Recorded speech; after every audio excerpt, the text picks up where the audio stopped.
ए सखी सुना तारू।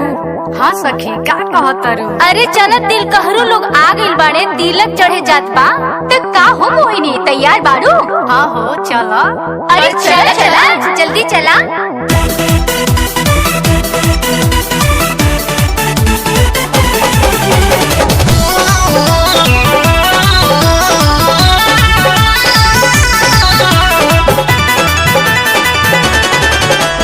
कूलर फ्रिज न ले आइला हो, नाही आला हमारी। वॉशिंग मशीन नहीं लहू कहता, नहीं बबूलत गाड़ी।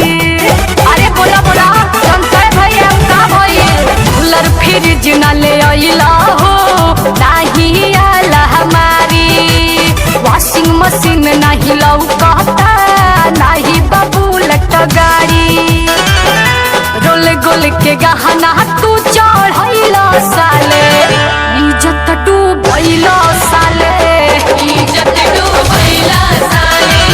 नगद भी काहे ना भेजैला साले, इज्जत डूबैला साले, इज्जत डूबैला साले।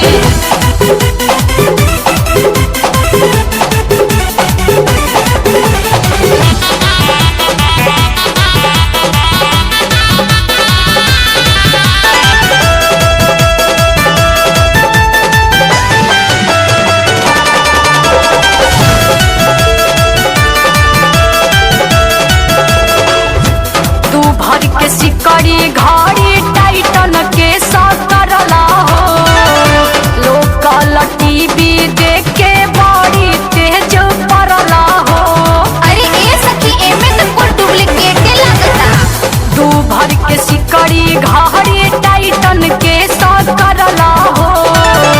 लोकल टीवी देख के बड़ी तेज पड़ला हो।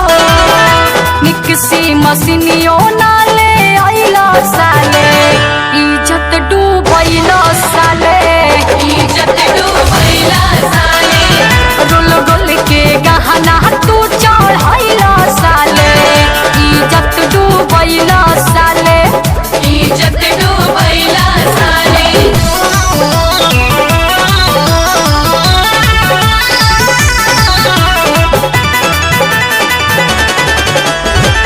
टेबल डाइनिंग ड्रेसिंग सोफा ना पलंगिया, ई नाही जनला हो ये कितना बदनामिया।